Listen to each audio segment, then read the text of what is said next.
Question number 2। तो question number 2 में इसने बोला है कि consider an experiment of tossing a coin.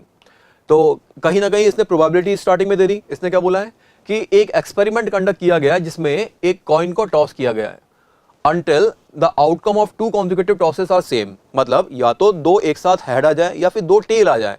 तो जैसे ही दो आउटकम एक साथ आते हैं तो वहीं पर हम अपने एक्सपेरिमेंट को स्टॉप कर देंगे।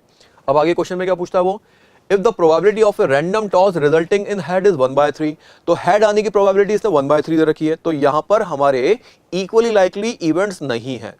तो लेट्स से मैं प्रोबेबिलिटी ऑफ हेड को P ऑफ H से रिप्रेजेंट करता हूं। तो क्वेश्चन के अंदर उसकी प्रोबेबिलिटी को 1/3 बताया गया है। तो ऑटोमेटिकली मैं प्रोबेबिलिटी ऑफ टेल बोल सकता हूं 1 - 1/3। तो यहां पर 2/3 मेरी टेल आने की प्रोबेबिलिटी हो जाएगी। तो ये तो मेरी फंडामेंटल इंफॉर्मेशन हो गई। अब क्वेश्चन में क्या बोल रहा है, probability that the experiment stops with the head is. तो मुझे वो प्रोबेबिलिटी निकालनी है जब मेरा जो एक्सपेरिमेंट है वो एंड तो हो बट वो हेड के साथ में एंड हो। तो यहां पर हमें इस क्वेश्चन को एनालाइज करके सॉल्व करना है। तो अब इसको यहां पे इमेजिन करो कि अगर इसको हेड के साथ में लेट से स्टॉप होना है तो यहां पर दो केसेस बनेंगे कि जो स्टार्टिंग पॉइंट है लेट से वो हेड से हो रहा है या फिर स्टार्टिंग पॉइंट टेल से हो रहा है। तो इन दोनों ही केसेस के अंदर अगर एंडिंग हेड के साथ में है तो उसकी प्रोबेबिलिटी क्या होगी ये हम निकालना चाहते हैं। तो लेट से केस नंबर 1 की मैं बात करता हूं कि इट स्टार्ट्स विद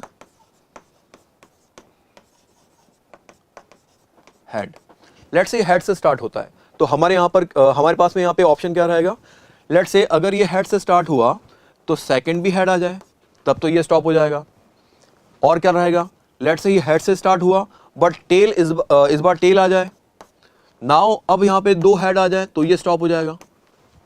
ठीक है, नाउ इसके आगे क्या रहेगा, लेट से यहां पे हेड आ गया, यहां टेल आ गया, यहां पे हेड आ गया, यहां पे फिर से टेल आ गया।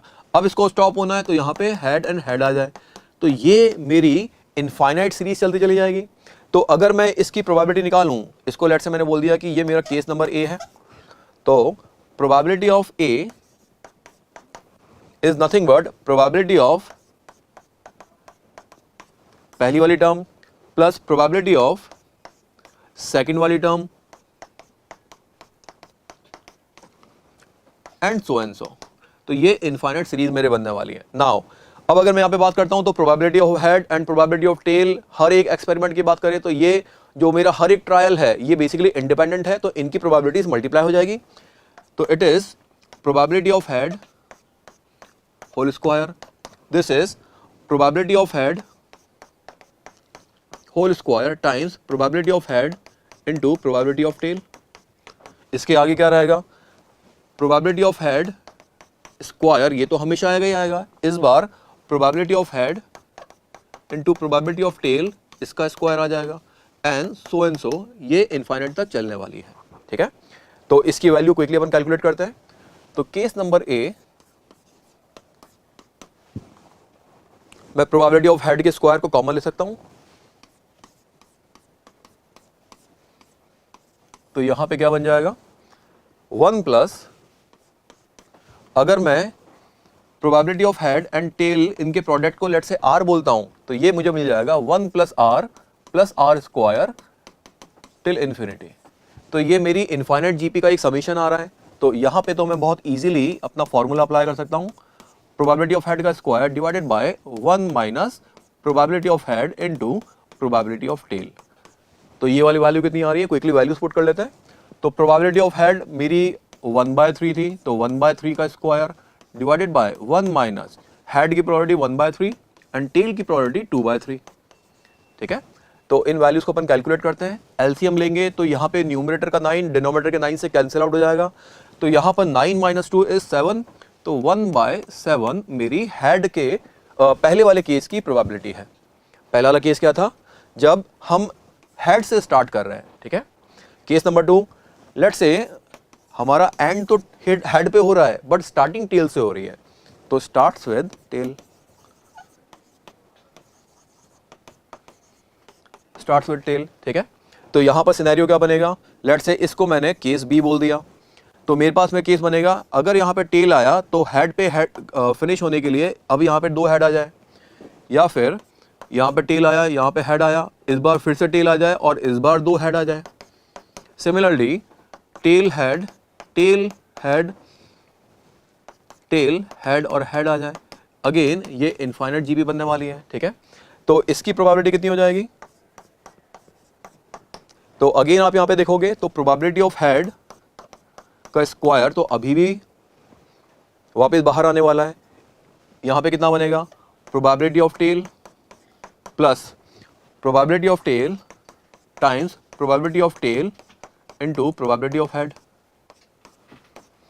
Plus probability of tail times probability of tail into probability of head square and so, ठीक है। तो यहां पे इसकी वैल्यू कितनी आ रही है? Probability of head square into probability of tail, और यहां पर अगेन मेरी वापस जीपी बन रही है, इसको मैंने आर बोला था इस वैल्यू को, तो यहां पर भी 1 plus R square and so infinite GP मेरी को मिलने वाली है। तो क्विकली इसको कैलकुलेट करते हैं। तो probability of head square times probability of tail divided by 1 minus probability of head into probability of tail, ठीक है।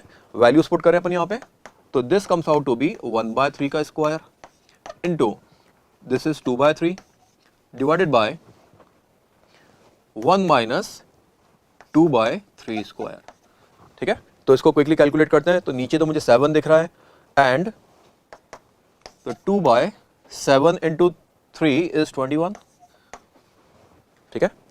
नाउ बेसिकली क्वेश्चन में बोला क्या था? Probability that the experiment stops with head. तो या तो वो केस ए में खत्म होगा या फिर केस बी में वो कंप्लीट होगा। तो मेरी एक्चुअल में हेड में फिनिश होने की प्रोबेबिलिटी ए यूनियन बी होगी क्या? Which is nothing but probability of A plus probability of B. Now यहां पर probability of A intersection B भी आएगा, बट ये दोनों केस एक साथ तो पॉसिबल है नहीं कि मेरा जो ट्रायल है वो या तो हेड से स्टार्ट हो या फिर टेल से स्टार्ट होगा, दोनों एक साथ तो होने वाला है नहीं। तो इंटरसेक्शन वैल्यू उसकी 0 रहेगी। तो यहां पर अपन वैल्यू डायरेक्टली पुट करके ऐड कर देते हैं। तो पहले वाले केस की प्रोबेबिलिटी 1/7 थी और इसकी 3/21 थी। तो मैं इसको 2/21 थी, तो इसको मैं बोल सकता हूं इट इज 3/21। तो दिस इज नथिंग बट 5/21। तो लेट्स सी अपना आंसर मैच करता है नहीं करता है। तो answer B simply matches. So correct answer is B. इस क्वेश्चन को अगर हम एनालाइज करें तो ये हमारे प्रोबेबिलिटी पे बेस्ड ये क्वेश्चन था। ऐसे क्वेश्चन हम बहुत कर चुके हैं जहां पर इनफाइनाइट जीपी बनती है। तो यहाँ पर 53.53% स्टूडेंट ऐसे थे जो इस क्वेश्चन को अटेम्प्ट नहीं कर पाए। अराउंड 30% स्टूडेंट ऐसे थे जिन्होंने इनको रॉन्गली अटेम्प्ट किया, और 15.67% स्टूडेंट ऐसे थे जो इस क्वेश्चन को करेक्टली अटेम्प्ट करके आए। इसकी डिफिकल्टी लेवल सो थी, मतलब ज़्यादा ना तो डिफिकल्ट था और ना ही ये बहुत ईजी भी था। तो ये कहीं ना कहीं इसकी डिफिकल्टी लेवल मीडियम थी।